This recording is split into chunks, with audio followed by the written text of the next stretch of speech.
Welcome to media news. నేను Mounika. Motivate, educate, entertain. Telangana ప్రజాప్రభుత్వం ప్రతిష్టాత్మకంగా నవంబర్ 28, 29, 30 మహబూబ్ నగర్ జిల్లాలో రైతు పండుగ సంబరాలకు జిల్లా కేంద్రం ముస్తాబైంది. భారీ బహిరంగ సభకు ఈ రోజు సీఎం రేవంత్ రెడ్డి హాజరు కానున్నారు. తెలంగాణ కాంగ్రెస్ ప్రభుత్వం మొదటి నుంచి తాము రైతు పక్షం అని చెప్పుకుంటుంది. అదేవిధంగా 3 రోజుల పాటు రైతులకు వివిధ పథకాలపై అవగాహన కార్యక్రమాలు నిర్వహిస్తున్నారు.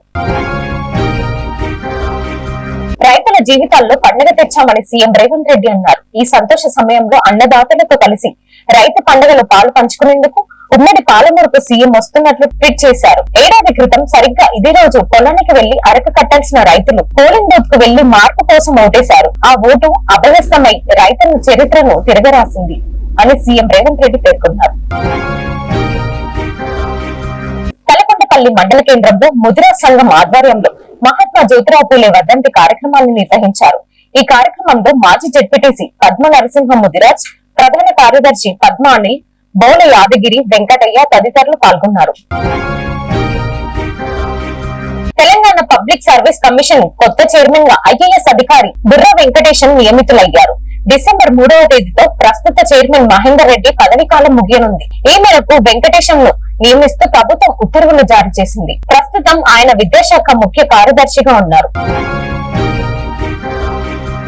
కేరళలోని శబరిమలకు భక్తులు పోటెత్తారు. అయ్యప్ప స్వామిని దర్శించుకునేందుకు క్యూ లైన్ లో బారులు తీరారు. పంబా నుంచి సన్నిధానం వరకు భక్తులు వేచి ఉన్నారు. స్వామి దర్శనానికి 6 గంటల సమయం పడుతుందని అన్నారు. భక్తులకు ఎలాంటి ఇబ్బందులు కలగకుండా అధికారులు జాగ్రత్తలు తీసుకుంటున్నామన్నారు.